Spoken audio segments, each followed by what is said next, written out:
Tristan kagabi to break down yung previous Quadcom.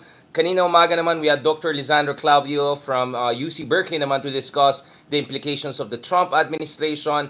And then of course, kinonect natin yan dun sa possibility na can the Dutertes make a comeback. Ngayon naman, kasama po natin, ito sa mga pinaka-paborito niya na regular natin, OG ng legal analysis, Justice Carpio. Kamusta Justice Carpio? Medyo kasabay na naman tayo, nagterno na naman tayo. Last time, all black in, all polka dots. Kamusta Justice? Good evening, Richard. Good evening to our viewers. I'm okay. You look very okay, Justice Carpio. Knock on the wood. Maraming wood dito. Obviously, I want to get your thoughts on the yung bagong batas na pinasa natin last Friday, essentially demarcating very clearly yung ating baselines. I want to go back to that in terms of may kulang pa ba? May naayos ba yung mga issues natin, concerns natin dati? Kasi alam natin sa Senado may konting ping-pong nangyari. And then obviously a little bit of a speculation about what are the things we have to look forward to under the Trump administration. Later this week, we're going to have Senator Trillanes to talk about many things, including the Duterte saga, the Icc saga, but also in fact yung beshi niya, si Marco Rubio, most likely will be the next Secretary of State. Pero, bago tayo pumunta sa lahat ng mga yan, Justice Carpio, eto na. What is your read of the ICC? Did Duterte seal the deal? Kumbaga. Well, we have a written statement from Malacanang by Executive Secretary Bersamin that if President Duterte wants to go to The Hague to surrender himself, they would not stand in the way. And they also said that if our government receives a request from Interpol Right. to enforce an arrest order issued by the ICC, they would enforce it. Right. Of course, the former president can go to the Supreme Court to ask for a TRO to stop it. No? So that would be his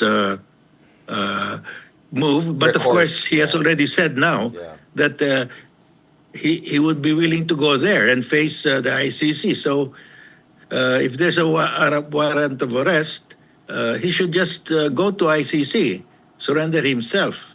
But if he goes to the Supreme Court, that means he's not doing what he said just today, no? Justice, the other week pinag-usapan natin yung so-called hearing sa Senate, which I think was flatly criticized across the political spectrum, except yung, of course, yung cheerleader squad na dinala nila yung mga hakot nila at saka mga Team DDS. But what is your read from last week's Quadcom and this week's Quadcom?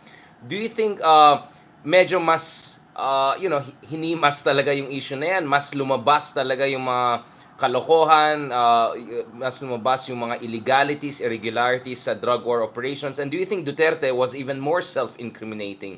Not to mention, even hinahamon pa niya yung government and ICC essentially, hence the response by your former colleague, si former Chief Justice Bersamin. Well, I think he dug deeper his own grave. I mean, it keeps on going. the way I interpret Beautiful. it. Beautiful. Because he affirmed everything that he said at the Senate, and he added some more, no? It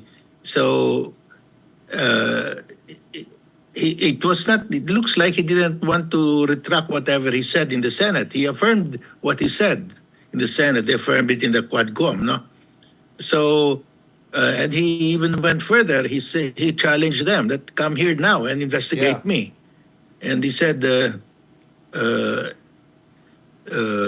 he will be willing to face the ICC. But my hunch is that if the arrest order is issued, he will go to the Supreme Court to ask for a TRO.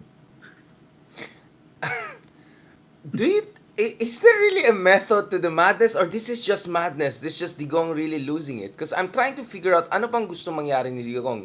Kasi doon sa Senate, obviously, he used it as a clarion call, para i-defend niya ulit yung narrative na naman nila na he's for human lives, not human rights, all of the blah blah about him and the police. Pinahamak pa niya si Bato. But nevertheless, at least yung sa Senate, clearly that was a political platform he used, no? But dito sa Quadcom na yan, I'm not sure from what I've seen. he's doing anything that could help his case, whether politically or legally. Anong basa mo, Justice? Is he like really facing the music? Is he or like what's going on here? Well, he's just being himself. He It's doesn't like want yun. to retract. Yeah. Macho siya eh. He doesn't want to retract. He will reiterate what he said. Right. Although he said he said he will take full responsibility, but when he was asked by Congressman Luistro, uh, do you take also responsibility for the illegal killings? Right. And he said no, because that's the being done at the Oh, I don't know. policeman level. So there's a lot of inconsistency in what Hindi he pala said. But macho eh. Justice, hindi pala macho eh. Kung macho, he would have taken the responsibility. Hindi pala macho eh. Nag-back out kagad. Ay, hindi ko kasalanan yan. I'll just take the credit but not the debt, 'di ba? Parang ganoon ang ginagawa niya, 'di ba? well, he tries to be macho, but when confronted with a direct challenge, that would mean admission of responsibility of an illegal act, umaatras siya. But he, he keeps on saying that he ordered the killing. Yun nga And eh. then he said Umamin pa sa 7 na pinatay. that to kill only when you are ng laban, may ng laban. But he said, when he said that provoke them, Kagaling then sa gym, that's guys. not a Sorry, complete self-defense anymore, because Kagaling sa gym, you sorry. gave a cause for provocation. It must be an unprovoked attack, no? So he has he's caught in a web of contradiction now. And he's weaving that web ever thicker by the day. Um you would have thought na he would be a bit Machiavellian, a little bit wheelie around it. I'm just not seeing the plus for him eh.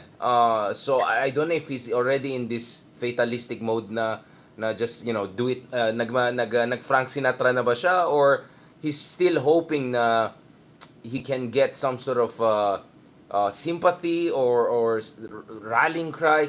Now, dun sa mga interventions ng different congressmen, of course, 20 hours yung last Quadcom plus this Quadcom, but Justice Garbio, for the, just to summarize, for instance, si Congressman Barbers, last week, he began the hearing immediately, that 8-hour marathon hearing by, kinompara niya yung drug operations ni BBM versus drug operation ni Digong, and then pinakita niya, ito yung effectiveness ni BBM, ito yung effectiveness ni Digong, pero ito yung cost ni Digong. Ang daming namatay, hindi ganun ka-effective. Ito kay BBM, surgical, calibrated, ito yung kalabasan. So I think that was very good. And then kanina naman si Abante, Congressman Abante, was very clear na when you look at these kinds of things, parang there's something going wrong. We're even worse than Mexico and Colombia in terms of numbers of extrajudicial killings. This is not supposed to be what he endorsed, and pastor pala siya. Other people endorsed back in the day. And then you have, of course, Congressman Luistro essentially saying that the theory of the case has been established. I think we have had enough self-incriminating evidence, testimony here to get this across the line. And then, of course, I think dito talaga si former Senator De Lima, no? She really she carried the day, no? Both previous Quadcom and this Quadcom, hindi lang niya na lay out yung patterns that whole DDS operations from Davao to nationwide, and also pinakita din niya talaga propaganda, black propaganda, lahat ng ginawa nila back in the day. So, when you look at the full range of interventions, itabi muna natin yung grammar ng mga ibang kasama natin sa Kongreso at saka sino mas magaling mag-Ingles. Mamaya na yan.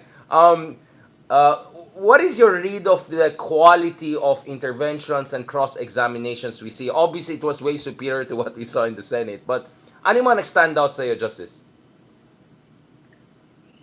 Well, Luistro was very good because she brought out the 30,000, maximum of 30,000 people Right. killed.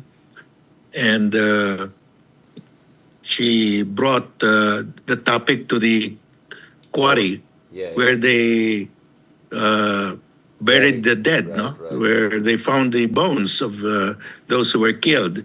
And Duterte admitted knowing the owner, a policeman, and going there in the shooting range. Right. So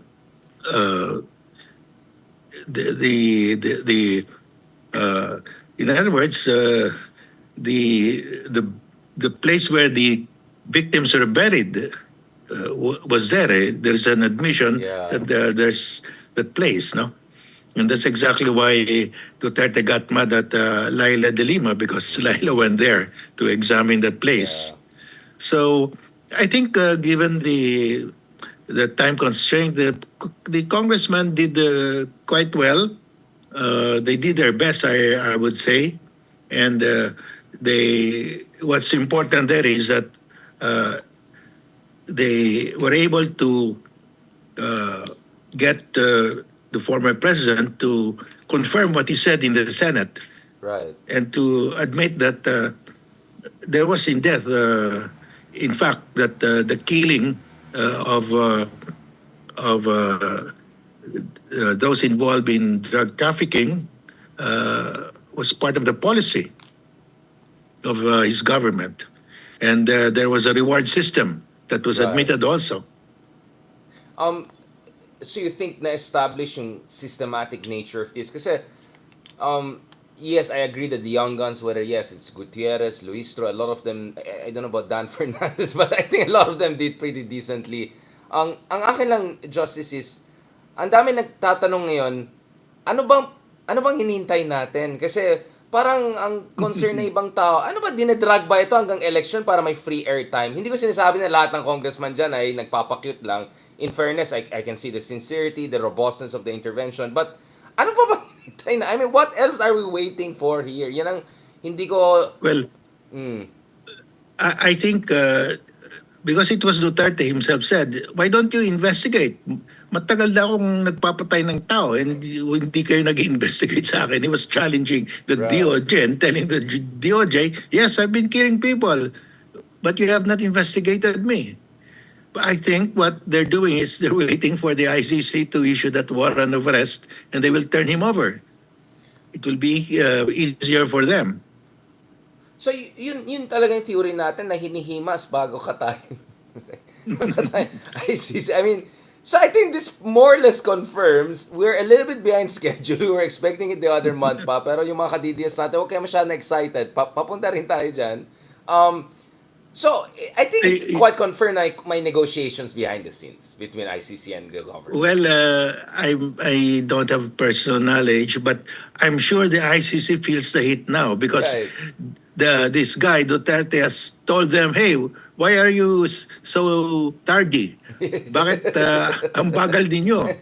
Matagal ko nang hinihintay yung warrant of arrest ninyo." So Nangasar na he's sila challenging the ICC to arrest him already, to investigate him. Right. Parang napapaya pa nga yung Marcos admin, di ba? Na parang, sige, okay, mauna ka na. Binibigyan ka namin nga ng panahon eh. Pinapa-warm up ka pa namin eh. Gusto mo tumalon, tumalon ka na. Di ba? Parang ganun yung dating sa akin. I mean, yun So nga.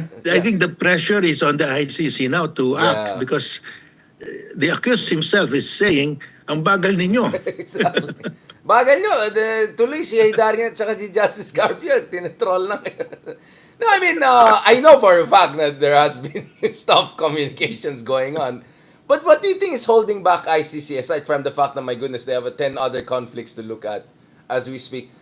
Gusto lang nila, sigurista na siguro sila. Kasi yung Russia, malabo. Israel, malabo. Maybe they want to get this one right. Is that possible? Again, because there are also calculations going on. And as we speak, even Karim Khan is facing a lot of pressure because of his Israel Yes, move, I think diba? that could be Yeah. that I think that will affect the timetable because they had the chief prosecutor has his own problem, so that could be one delaying factor. Yeah, just to be clear to our audience, so actually, dalawang potential problem. There is one allegation of supposed abuse. Let's see what's going on there. And then the other one, of course, nothing suspicious, just coincidental. Yung isa pa is, of course, yung threat ng sanction laban sa kanya at saka pamilya niya from the US Congress, 'di ba? If ever tuloy-tuloy itong warrant of arrest nila labay kay Gantz, Bibi Netanyahu, and those kinds of people na key ally of the United States. So, under heat din kasi yung ICC ngayon eh. Ganon ba ka-importante yung chief prosecutor, Justice? I know it sounds like self-evident, but isn't there like a mechanism to make sure that the machine keeps on going even if the chief prosecutor is under heat? Kumbaga, pwede siya maging punching bag politically, but legally the machine still moves forward. Well, yes, there is a succession there. There is next in rank who will take over. However, of course, there will be a delay because the next Right. in rank will have to do his own review also, and would be probably be careful. So there will certainly be some delay, the way I look at it. Delay, but more or less that's the direction of the wind, no? So there is a possibility na, again, this is speculative, there is a possibility na magkasabay ito ng elections, no? I mean, first quarter, second quarter of next year, if they come up with the Interpol, then that's election period, right? Hindi ba medyo pangit yung timing na yan? The same way na pangit yung timing nung lumabas yung arbitration award na wala na si Pinoy, si Digong pa yung presidente, di ba? Minsan parang may ganyan tayong kasaysayan na ang pangit ng timing ng mga na-release na international rulings, no?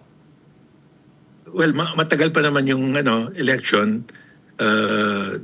If there's a delay, it could just be a few months. You're right. So, and I think with this development here, with the former President Duterte himself saying, bilis-bilisan ninyo, naiinis na ako. Baka ready So na I yung, think they're put on the spot now. baka ready na yung wheelchair niya, yung neck brace niya. Mukhang ready na yung theatrics nila. I'm sure na the moment na something will happen on the ICC front, ito na, magdadrama na si Tatay Digong, magre-release na sila ng video na kawawa naman si Tatay, biglang hindi na macho, biglang, I mean, you know this, Justice Garvey, they're masters of theatrics, diba? Yeah, well, will probably be in a wheelchair and Yeah. wants to be confined in the hospital. Ganyan talaga yan, no? Magdadrama yan. So just be ready. At saka of course, let me hazard to say, there's someone even more dramatic sa kanya. That's Bato de la Rosa. Senator Bato de la Rosa. Can we imagine a lot of crying by Bato? Yung iyak na naman siya, magdadrama siya. It's like, Well, if the warrant of arrests are issued, Yeah. we will have to find out who are the others who are included, no? right, medyo Davao School of Drama and Arts. Medyo from Davao School of Constitutional Legal Studies nung kay Kipaloy. Ngayon naman, papunta tayo sa Davao School of Drama and Arts. Talagang I'm very impressed by the talent level, Justice, from your hometown. Na-insecure na kami taga Baguio and North. Sana naman mag-level up yung presidente. Pakita ka naman ng gilas, di ba? PBM. BBM. Okay, Justice. Wow, these are crazy times. Now, obviously, Justice, it's one thing to go after Digong or after Bato and some of this big fish, totoong big fish na yan. But obviously, we need still serious judicial reform and reforms within the police, no? NAPOLCOM and all. Because there's still concerns about a lot of holdovers from before, a lot of compromise, scalawag type of ex-police, or people are still in the system. What do you feel about it? I mean, the fact that you have General Torre, no, now as the head of CIDG, those kind of competent guys moving up. Do you think there's some hope there in that direction? Yes, remember right after martial law, Yeah. it took some time before the military Professionalized, were rid of soldiers who had that a certain mentality, no, violating human rights, and the military had to really teach the soldiers human rights. It became part of the education program of the military, and they succeeded, but it took some time. So Yeah. here in the police, I think something like that will happen. The remnants of the Duterte death squad are still there, and of course they will not change their mindset. They will probably do it again if given the chance, because they're used to that already. So it will take some time to make a correction, and they have to go through an re-education program again, just like what the military went through after martial law. Now the military is very conscious of human Right. rights, Right. far more conscious than the police. So we have to bring the PNP to that level. Security sector reform, no? Mahalaga yan. Parati ko sinasabi dun sa mga partners natin. Napaka-successful yung security sector reform sa ating sandataan lakas, no? Kasi nakita natin ang panahon ni Digong, di ba? Nag-refuse talaga sila sumali sa war on Yes. drugs. They held the line on West Philippine Sea. All sorts of different things na hindi pa na completely on earth. Pero syempre, yung mga kasama natin na may medyo connection sa military, alam nila things that were happening behind the scenes to make sure na yung Pilipinas hindi maging province of China. The other thing I want to ask you, Justice, is you had Secretary Remulla recently coming out with this big statement about ito yung war on drugs ni BBM. As someone who was in the judiciary for a long time, as someone who was in the government or advising government for some time, as someone who was a former lawyer and of course justice, ano ba talaga yung state of affairs when it comes to our drug and criminality problem? Are we as bad? And are we doing anything significant to deal with the gravity, the real gravity of problem we're facing right now in terms of crime and rule of law? Well, I think drugs are still rampant. Yeah. And I think it's part of. I have this suspicion, and some in the military also believe in this, that part of the strategy of China is to dump shabu in the Philippines to Opium weaken war. our society. Opium war, so shabu war. Yes, the opium. They're doing to us what the British did to them in the Yeah. 1800s. And that's exactly what they're doing to the US also. They're the principal source Fentanyl. of fentanyl. Yeah. And that's worse even than opium. And the shabu principally comes from China. And in China, you cannot manufacture anything without the knowledge of the intelligence, yeah. without the knowledge of the intelligence agencies there. So they know what's happening, and they're allowing it, because I think that's part of their strategy to weaken our Philippine society. It's easier for them to get our island territories and maritime zones in the West Philippine Sea. We will be beset with problems here, because that has been their experience during the opium wars. That's exactly what they're doing to us. Yeah. Is there like a legal recourse or is there something? Because I also hear Well, this the from, only, yeah. because all of this are coursed through customs, and it's the cooperation of our people in the customs that allow this. You remember the magnetic lifters? Yeah. 2017 So ba yan? Yeah, the- 18, yeah. all of this pass through customs. So if we can only secure customs, then we've stopped it already. So we have to clean up also in the customs. That's where many things go wrong. I remember interviewing, I raised this also before, si Prime Minister Mahathir when he was here in Manila in 2019, his state visit to Manila. And tinanong ko yung issue ng drug war, di ba? Of course, Mahathir is known as a strong man and all. Sabi niya, this is an external problem. Hindi siya internal. Essentially, what saying is from China. So if you want to deal with the drug problem, you have to go to the source of the problem. Interdiction, customs, all of those things. So isn't it, hindi ba ironic na yung pinaka-anti-drug guy natin ay pinaka-friendly dun sa pinanggalingan ng drugs? Essentially, hindi ko sinasabi yung because, government ng China, but nevertheless, yeah. Yeah, he never blamed China for the drug war, for the spread of drug in the Philippines. Right. But everybody knows that the shabu comes from China. All the ingredients come from China. When the Chinese had in the laboratories here that manufacture shabu, there were Chinese chemists. We even have Chinese chemists here. Yeah, And the Chinese chemists, I've been in the Supreme Court for a long time, and all we get are charges against cases against small-time peddlers.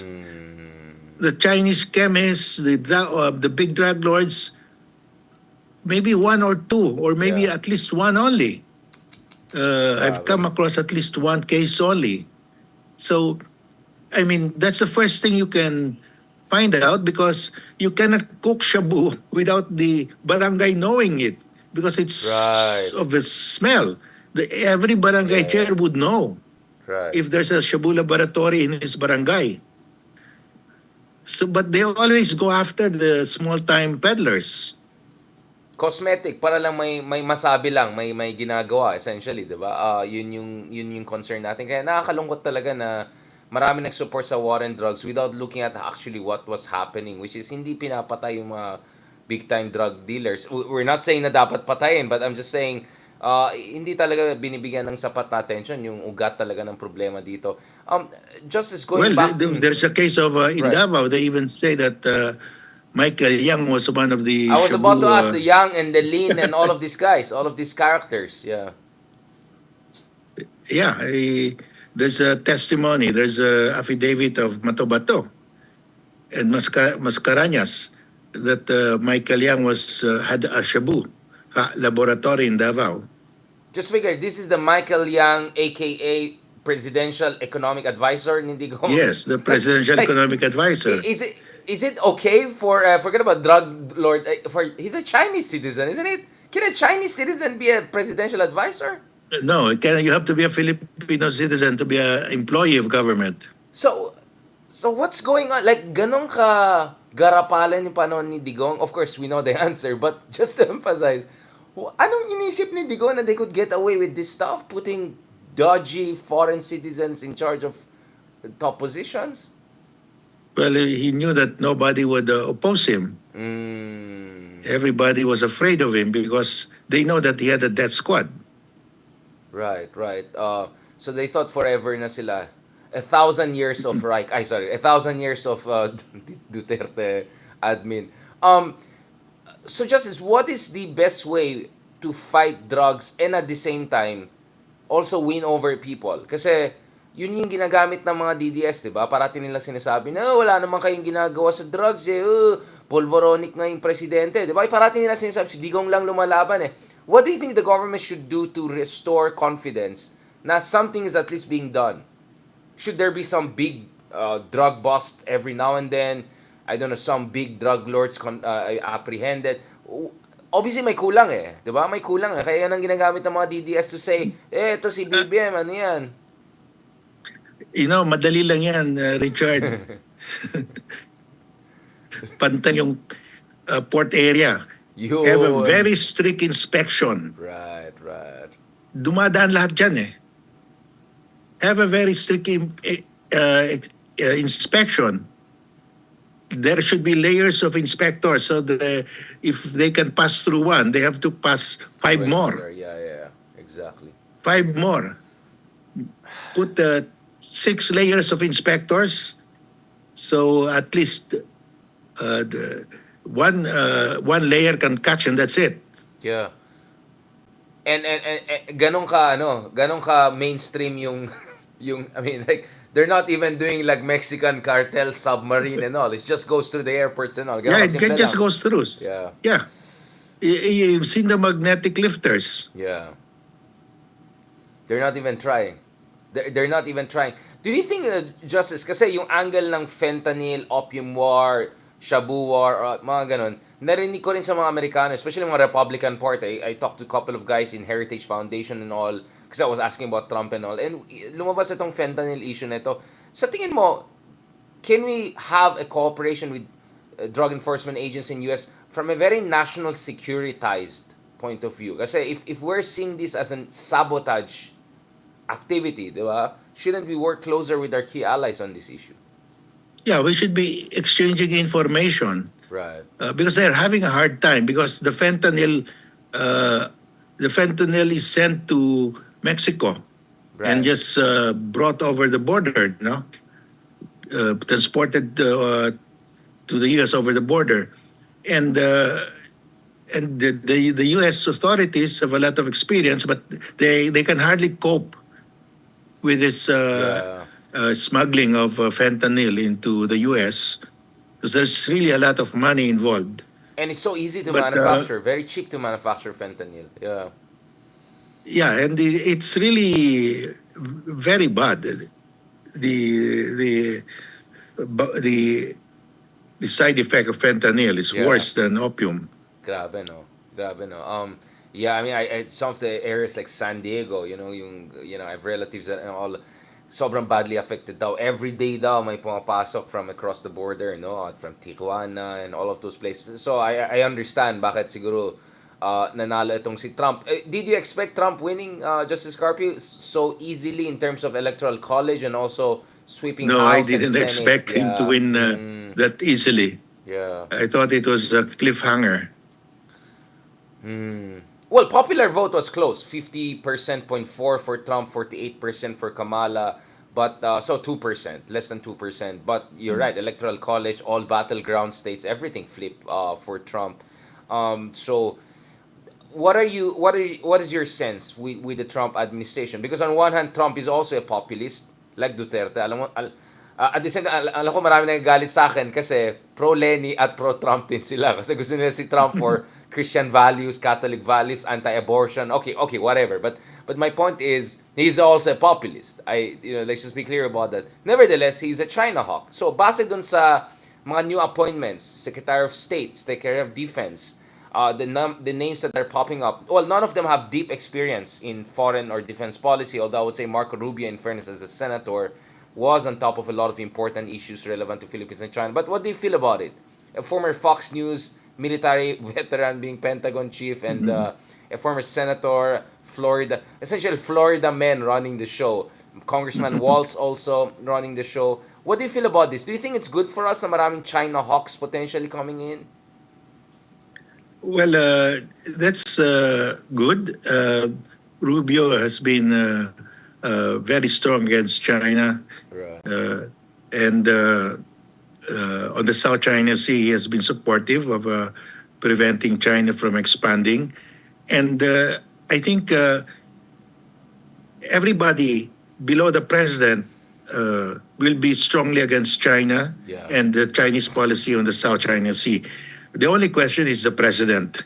I mean, is he that deeply convinced on the principles involved? Yeah. Or is he transactional about these things? That's really the big problem. Yun lang, yeah. Beautiful, beautiful. Basta matuwa lang siya sa manangyari. Ibahin niya yung policy. Biglang kausap niya si Xi Jinping. Beautiful, beautiful. Let's cut a deal.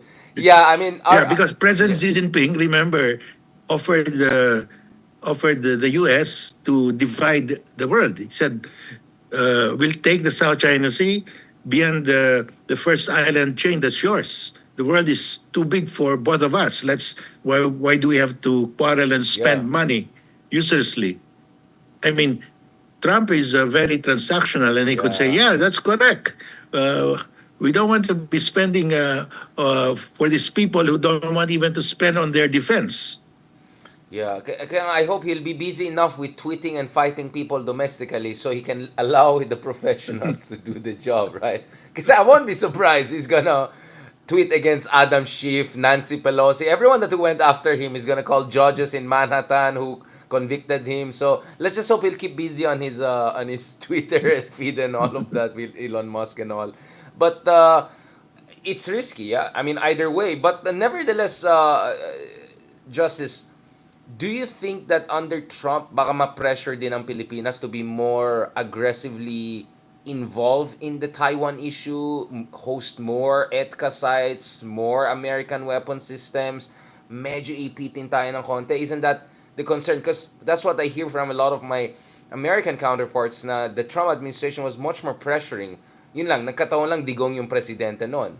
But this time, na it's BBM, baka they feel they can push the Philippines more, no, na to, well, essentially toe their line on China. Do you think there's enough convergence with US to be okay with that scenario? What should we do? Well, of course, personally, I have not really seen Trump being very involved in the defense of Taiwan. It's his people Right. who are very Yeah. strongly in favor of defending and assisting Taiwan. But Trump himself, not so much. So there will be a battle there. Yeah. But let us assume that the U.S. will want more EDCA sites. Right. But these EDCA sites are just warehouses where they will leave their HIMARS, their Typhoons Yeah. with us. their people will not be around. In effect, they're leaving this equipment, these Leasing to missiles us. with us in case China invades. And Yeah. China will see that we have these weapons. Deterrence, yeah. This serves as deterrent Yeah. already. So I'm even in favor of that because these are not American troops' boots on the ground. These are just their weapons, and I will be happy to take their weapons. So you see there's still a way to leverage this China hawk, medyo crazy, medyo chaotic Trump administration that they may end up. I mean, in short, ang sinasabi mo, Justice, here is we can leverage yung ating position, right? We're in the middle of Taiwan, Indo-Pacific, mahalaga na tayo sa West Philippine Sea. We can leverage that to get the maximum. Best weapon systems, everything, the transfers. Because this is what a lot of Republicans are saying, right? Yeah, That we have to help the Philippines. It's a frontline state. They're important. They're doing so. Rubio wrote something in favor of that yeah. last year. For example, there are 9 EDCA sites. So we'll ask them, how can you be asking for more EDCA sites when you have not filled up the warehouses of these EDCA sites, existing 9? So put your HIMARS here, your Typhoons here, and other weapons here. Right. So the Chinese will look at us and say, oh, the Filipinos have HIMARS, they have Typhoons. So that's deterrence already. That's deterrence because it could target also their military Yeah. systems in both West Philippine Sea and also southern China. Yeah, it will reach southern China. That's why they're Right. really worried about the typhoons because that gives us the capability to strike them back in their homeland. Right. And puts us in a very important position. Justice, aren't you? This is all about deterrence. I'm not saying Absolutely. that Yeah, yeah. we will go. This is just deterrence. In other words, they know that we can give them a bloody nose. Yeah, I mean, why should we use them if there's no reason to use them, right? So, hindi ko Yeah. nagigets yung sinasabi ng mga makapili. Ay, sorry, yung mga ibang experts na ano to, provocative daw tayo, troublemaker daw tayo. This is classic gaslighting. This is classic victim blaming. We're just doing the minimum here to enhance our position. On this point, Justice, aren't you worried na maging more militaristic ang approach under Trump 2.0 at the expense of what you are pushing for, which is more legal warfare, more rules-based order? Because this is Trump, but Trump is not a rules-based order guy. I mean, let's be honest about it. Neither in his life, nor his political career, nor in his philosophy of international affairs, if any. Wouldn't be medyo difficult for us to push for a more legal warfare approach when we are allied to a country that now will be under a man who's known as defiant of rule of law at home and rules-based order abroad potentially, or at least that's the perception. Well, Trump is saying that he's not going to provide military and economic assistance anymore to Ukraine. So what's going to happen is Ukraine will have to depend on the EU countries and UK, and at the same time rely more on the rule of law. And that is also what we should be doing because we really don't know what's in the mind of Trump. I mean, he could just tell Xi Jinping, yeah, let's make a deal. You take the South China Sea, the dividing line is first island chain. And we don't have to spend money defending the South China Sea because those countries there don't even spend for their own defense. Yeah. And that could happen. The U.S. has been an isolationist country twice in its history, and they can return to being isolationist. And Trump could be the one because he's thinking of inward focus. He's going to raise the tariff well up to 200% against China. Right. I mean, I agree. So- I agree on Europe and the Middle East. That's the sentiment. But isn't there enough bipartisan and also popular anger at China? Because China is seen by large plurality of Yes. Americans as the number one threat to the U.S. Isn't that Yes, enough pressure on them to stand their ground here with us? Yes, that's why I'm saying below Trump, all the people, We'll do their all the stuff, military yeah. commanders, the U.S. Senate, the U.S. Congress, everybody in the State Department, they're united in seeing the China threat. Not Right. only mainland China, but the threat of China in the South China Sea. But the guy who makes the decision is Trump, and he Yeah. could be, he's an outlier. Yeah, he's a commander in So chief. we Yeah. really don't know. So we really have to prepare. To be So self-reliant. our own strategy should be: what if Trump accepts the offer of his presidency to divide Yeah. the Pacific?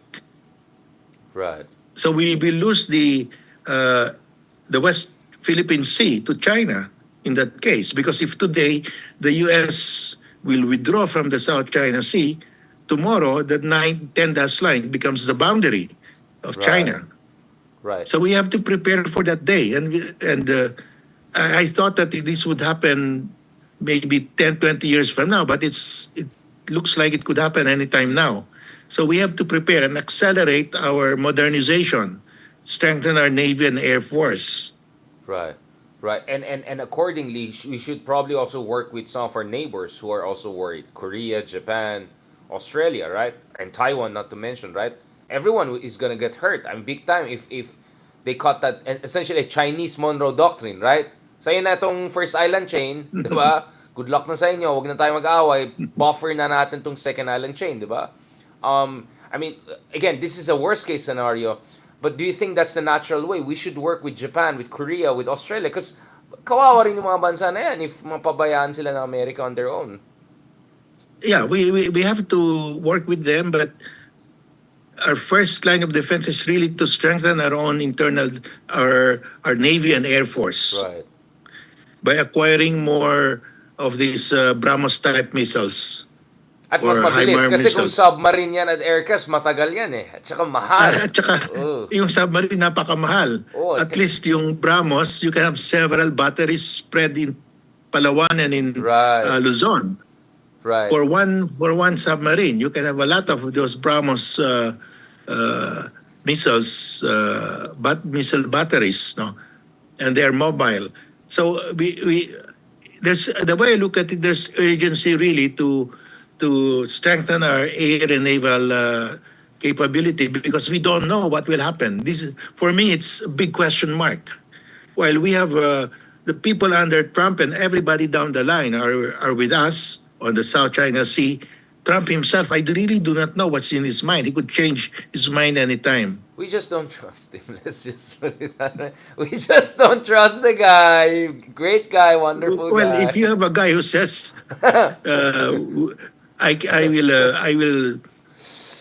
I will end the war in one day Yeah. in Ukraine. I mean, we all know that will not happen. Yeah. So you really don't know what's in his mind. He can end the war by telling Ukraine, you give up. We will be supporting Russia, so just give up now. Yeah. That's how he can end the war in one day. Yeah. Because Ukraine will never give up. But if US said we are now allied with Russia, tiklop yung ano. Oh, and then Elon Musk, his Ukraine friend will says, fold I up. want... The war will end in one day. Exactly. And Elon Musk was on the call when Zelensky and Trump just had. I mean, Elon Musk could just say, sorry, SpaceX, we won't give you any access anymore to internet and all. Patay ang communication systems niyo. Bahala kayo dyan. I mean, they can do that. Their drones will not work Exactly. without Starlink. Yeah, Their drones Starlink, yeah. will be blind. Exactly. So that's that. So in short, Justice, obviously, a responsible national security strategy is prepare for the worst while hoping for the best, right? So Yes, we're correct. happy that they're China hawks, whatever, that could be helpful, but there's the Trump element, which is completely indeterminate, if I can put it in from a physics, Yeah. quantum mechanics point of view. So you prepare for the worst, and the worst is complete abandonment by the U.S. and cutting off a deal in the coming Yes, years. and this has to do with the AFP modernization because the under the 2024 General Appropriations Act, they did not fund. Congress did not fund the AFP modernization. Hindi, si Elon They ang transferred gumawa the ng fund Twitter at saka, to the Tesla, eh. DPWH for the Binili pork lang barrel, and they're raiding now PhilHealth, PDIC, and other government agencies. So I think let's prioritize. Do we want to put there our budget, our Yeah. funds for pork barrel or for AFP modernization, considering this threat now? Yeah, this is serious. I mean, di ba nakaltasan pa yung defense budget natin? Bato posted something about it. Did you see that, Justice? There was something about the defense procurement budget na marami nagalit na sabi nila, ano na nangyari dito? Kulang na nga tayo ng defense spending tapos kinakaltasan pa yata ni Bato or some of these people. Yeah, actually, they defunded the AFP modernization by transferring the fund to the DPWH for pork barrel, and so they put the AFP modernization in the unprogrammed appropriations. That means unfunded. Ayan tayo, shucks. Now they are now getting the money from PhilHealth, from the poorest of the poor. When you say they, Justice, who are you? I mean, the people who passed the law, the General Appropriations Act. That's Congress. That's Congress, yeah. That's Congress. Oh, my goodness, these people. Hindi ba klaro sa kanila na kailangan talaga natin mag-double down? Now, obviously, Justice, it looks like we may have a new Duterte. Not in Manila, but in Jakarta. Our good friend Prabowo just cut a deal to have a joint development agreement with China without consulting any of his international... All my friends in Indonesia are like up in arms and saying, I said, welcome to Manila 2017, 2016. Yeah, I understand that the Ministry of Foreign Affairs of Indonesia was outside of the loop. They were not consulted. So Duterte. So Duterte. And they came out now with a statement. They practically reversed what Prabowo agreed to. So they're trying to they're trying to have some damage control. Right. So I think at the end of the day, they will reverse themselves. Because that means, at bottom, that they are recognizing the 10-dash line of China. Yun nga eh. I just don't think Prabowo understood what was the implication. In fact, many also paid attention to Prabowo releasing the video of his talk with Trump, and then there was a China daily newspaper on his table. So parang, what are you trying to say? So you can see this guy is more of a vlogger, influencer type, rather than a nuanced statesman. He's more of a showman, no? Delikado. Medyo digong ang vibes niya sa akin so far. I was hoping it'd be more like BBM, at least in a sense that, yes, problematic, questionable, but at least my sense of international affairs. So, good luck sa Indonesia. I hope So they learn from us. I'm happy that, like here in Manila, there are people who are reacting to this unilateral decision of Prabowo, no? 100%, 100%. Lumalaban eh. I mean, the fact na he picked... Kasi si Prabowo, nilagay rin niya yung mga alalay niya dyan sa mga top position eh. He didn't put many competent guys inside the government. Some of my friends who I hope will be the foreign minister or something, medyo nagdalawang isip yata eh. At saka, so, that was a big amateur hour mistake. Now, speaking of BBM, last week, Justice, we signed etong bagong batas to really clearly demarcate our baselines law based on not only on-clause per se, pero itong arbitration case natin. I know for a while na hold back ito. I'm not gonna name names sa Senate, but there were some people creating troubles kasi Saba issues sinasaksak. I think Robin Hood was at least one person who was trying to say bakit hindi sinasama yung Saba. Ano ba nangyari? Justice, what is the final product? Is this satisfactory? Yeah. The final product is good. It was held because the pro-China people in the government tried to sabotage it because, there are four important things in the Maritime Bills Act. Right. One, it made into law the arbitral award. Right. It included it. So It embedded into any our president constitutional cannot fabric. change that policy Right. unless the law is repealed. And I don't think Congress will repeal that law. Right. So it made into law the arbitral award. Second, there is a provision there on defining the West Philippine Sea because the administrative order of President Pinoy was lacking. Right. The definition of West Philippine Sea did not include our extended continental shelf. Now, in the new law, the West Philippine Sea refers to all our maritime zones, which includes now the extended continental shelf. So that corrected the deficiency. Third, there is a reciprocity clause that if China does not honor our requirements for innocent passage, because under innocent passage, you must like for example, if we Innocent passage to what? exercise innocent passage in China, in the territorial sea of China, China requires us to give prior notice that we are passing. But that's not an UNCLOS requirement. That's against the UNCLOS rules. So if China adopts that policy against us, we will also tell China, you have to give us also prior notice. In other words, we will accord the UNCLOS rights to countries that also afford us UNCLOS rights. It will be reciprocal. So China will now face a problem because if they don't accord our ships the same rights as we accord their ships, then they will have to notify us. So there is reciprocity, which is really what we should all countries should be doing.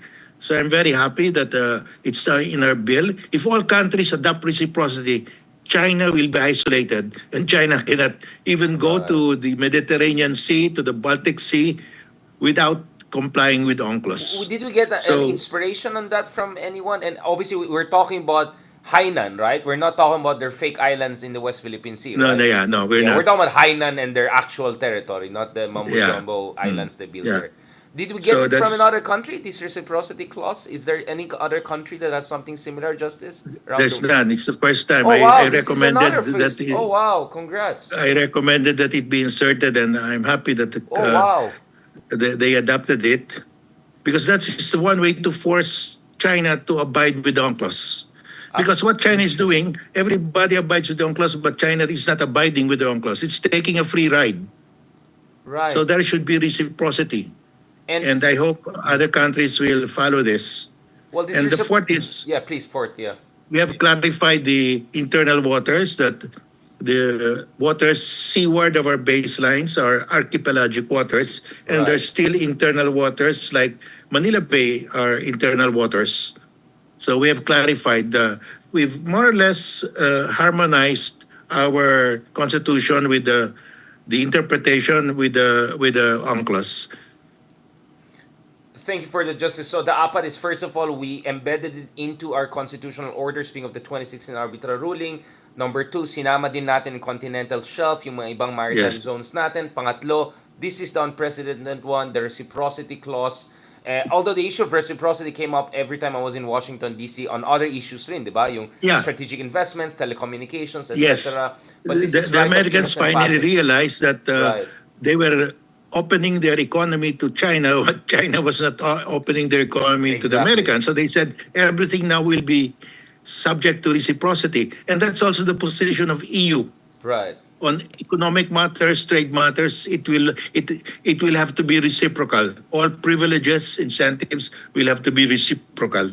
So that's where I got this idea that we also, when it comes to Galing.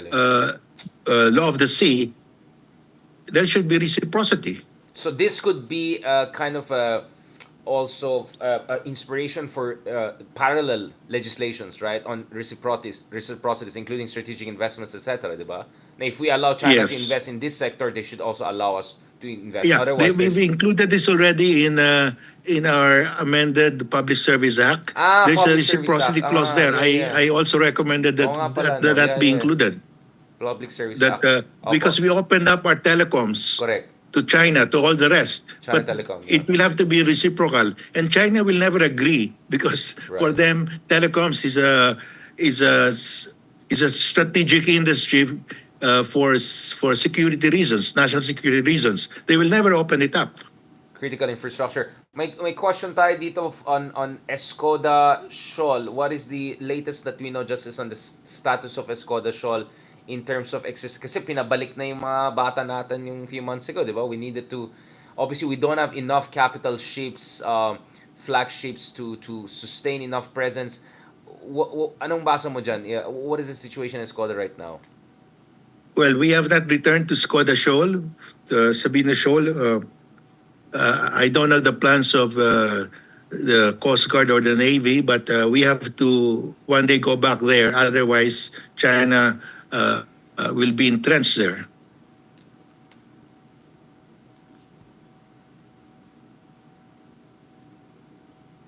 Nag-cut ka ng sandali, Justice. Sorry, you were saying on the Escoda Shoal thing? that Yeah, China well, would we be have not gone entrenched back there. to Skoda Shoal.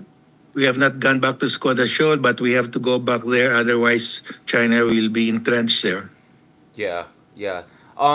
Thank you very much, Justice. I know you must be exhausted. It was a long day for all of us. Habol din ako dyan, with other work. Thank you again, Justice. Is there something in particular that you want to emphasize before we close this fantastic conversation covering so many important stuff? Beautiful, beautiful, beautiful. Well, I think we have to uh, think deeply what will happen to the South China Sea under the Trump administration Yeah, because of those question marks. No? yeah, But question mark. at least from cabinet level down to everybody else, military, Congress, Senate, House of Representatives, State Department, they are on the same page. Congress bipartisan din to. So at least all the Yeah, foundations are there. The only wild card is Donald Trump. the president. As always, welcome to season 2 of the Trump Show. The Trump Show, my goodness. Excellent times, interesting times. Thank you, Justice Carpio, for another fantastic conversation. Hope to catch up with you soon again in the coming days and weeks, especially kung may updates tayo about ICC. You're quite optimistic, right? Again, I don't want us to hazard any speculation, but you think the direction of the wind is pwede mapin down talaga mga Dutertes, no? Well, because of Duterte himself, because you can catch a fish with through his mouth, and that's exactly what's happening now. Well, it was the same mouth that declared war early this year, right? January this year, he declared essentially war on Marcos, and he's ending the year with the same mouth that is putting him in even more trouble. Beautiful, beautiful. I have no trouble with that. That was great, great guy, amazing guy. Salamat, Justice, and talk to you soon. Okay. Salamat po. Wonderful guy, wonderful guy, wonderful guy. Beautiful, beautiful. Okay, guys. Alright. Okay. Let's just hope for the best. Pero mukhang the pieces are coming together. And then dumadami yung mga trolls natin bigla kanina. Yung mga walang yung trolls natin. Okay. Okay. Iyak na naman yung mga patay gutom na vloggers ng kabila.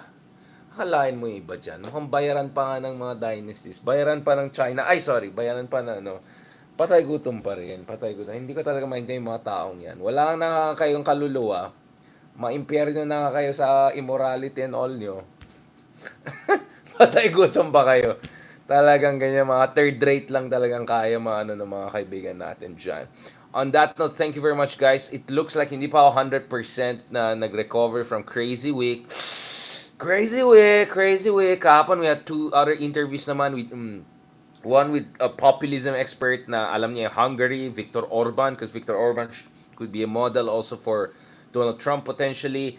And then, of course, also the Latin American experience of dealing with Donald Trump, their own version of populism. So, abangan nyo lang sa The View from Manila dun sa TV show natin. And of course, also tuloy-tuloy din tayo sa mga podcast natin. So, we had Leloy Claudio this morning. Please check out. Pinapost ko na yung mga interviews natin. Also dun sa live natin. We had Kristan kahapon. And then, by Friday, God willing guys, we're gonna have naman si Senator Trillanes. Then, of course, alam ko hanapin yan. Great guy, amazing guy, Ronald Llamas. Hopefully will join us by Saturday. Medyo busy kasi ako so later in the week na lang kami magsama to wrap it up all together. God bless and talk to you soon.